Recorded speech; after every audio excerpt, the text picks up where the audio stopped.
অজু করার সময় অজুর পানি যখন মুখে লাগাবেন একটি দোয়া পড়বেন, আপনার চেহারা নূরের মতো উজ্জ্বল হয়ে যাবে ইনশাআল্লাহ।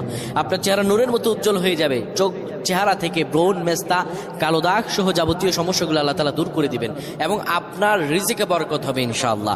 আপনার দোয়াগুলো কবুল হয়ে যাবে। অনেকের চেহারা সুন্দর কিন্তু তাকাতে ইচ্ছে করে না, মনে হয় চেহারায় নুন নাই, কিন্তু অনেকের চেহারাই কালো কিন্তু দেখতেও ভালো লাগে। যেমন এই যে বেলাল হাবশী, চেহারা দিকে তাকালেই শান্তির সুবাতাস বয়ে আসতো। সাহাবীরা যার চেহারা দেখে অনেক প্রশংসিত করিয়েছিল এবং যার কলব স্বচ্ছ ছিল। প্রিয় ভাইরা আমার, অজু যখন আপনি করবেন, অজুর পানিতে যখন আপনার চেহারা ভিজাবেন, তখন অজুর পানিতে আপনি এই দোয়াটা 3 বার পরে, দুরূদ শরীফ 3 বার পরে ফু দিবেন। দোয়াটি হলো আল্লাহু নূরুস সামাওয়াতি ওয়াল আরদ, আল্লাহু নূরুস সামাওয়াতি ওয়াল আরদ।